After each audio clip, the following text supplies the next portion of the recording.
உருண்டை குழம்பு செய்ய போகிறேன். கடலைப்பருப்பு அரை மணி நேரத்துக்கு முன்னாடி ஊற வச்சுருந்தேன். இதை வந்து மிக்ஸி ஜாரில் போட்டுக்கிறேன்.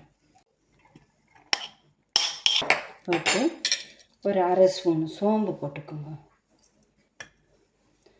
சிறிதளவு இஞ்சி கொஞ்சம் போட்டுக்கோங்க. 2 பல் பூண்டு போட்டுக்கோங்க.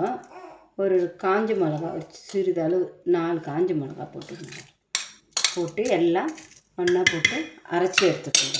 அரைச்சி வச்ச மாவில் கொஞ்சம் வெங்காயம், கொஞ்சம் கொத்தமல்லி, உப்பு சேர்த்துக்கோங்க. இந்த மாவை 10 நிமிஷம் இட்லி பாத்திரத்தில் உருண்டை பிடிச்சி வேக வச்சு எடுத்துக்கோங்க. ஒரு கடாயில் எண்ணெய் விட்டு கடுகு, உளுந்து, சீரகம் போட்டு பொரிய விடுங்க.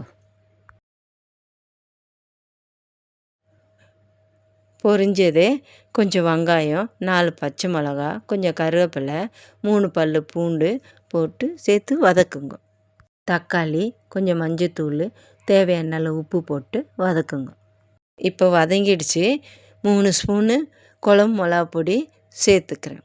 மிளகாத்தூள் நல்லா வதங்கினோடனே நெல்லிக்காய் சைஸ் புளியை கரைச்சி வச்சுருக்கேன், அதையும் சேர்த்துக்கணும். குழம்பு நல்லா கொதிச்சிடுச்சு. இப்போ தேங்காய் அரைச்சி ஊற்ற வேண்டியதுதான். இந்த அளவுக்கு வெந்தால் போதும். இதை சாப்பிட்டா அரைச்சி விட்டாச்சு. இப்போ வந்து கடைசியாக உருண்டை போட்டுடணும். 5 நிமிஷம் நல்லா கொதி வரணும். போட்டு கொதி வந்தால் இப்போது சிறிதளவு கொத்தமல்லியை சேர்த்துக்கோங்க. உருண்டை குழம்பு ரெடி.